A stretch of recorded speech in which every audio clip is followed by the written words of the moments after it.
Roberta Bela jinsab f'dilemma kbira kif jaffronta l-problema Muscat. Tal-Labor m'għandhomx triq oħra.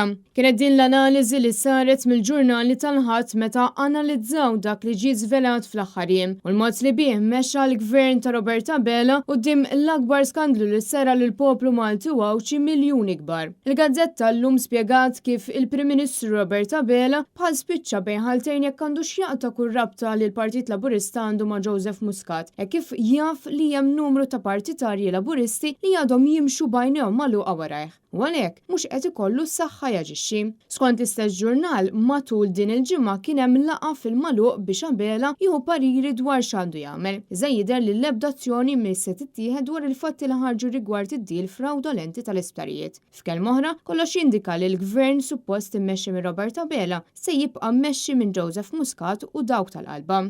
Bil-gazzetta The Sunday Times of Malta tgħid li persuni għolja fil-gvern ta' Roberta Bela jinsabu mħassba sew dwar il-fatti li l-iskandu ta' tl-isptarijiet se jkun qed ikisser lill-Partit Laburista. Sorsi qrib Roberta Bela li tkellmu mal-ġurnal qalu li bħalissa il-Partit Laburista jinsab flimbu maħkum minn silenzju assolut u missir l-ebda diskussjoni dwar il-pass il qudiem mhux għandu jsir quddiem dak kollu li ġie żvelat. Dan jagħti xifhem li l-ebda persuna mi se tkun qed terfa' r-responsabilità ta' dak li seħħ. Membri parlamentari Laburisti li tkellmu mat-Times qalu li Roberta Bela mhux fil-lista tal-favoriti ma' numru sostanzjali ta' persuni fil-Labor. Fil-fatt, diversi attivisti u delegati jixtiequ li Roberta Bela ma jibqax fit-tmexxija tal-Partit Laburista u inqas tal-Gvern.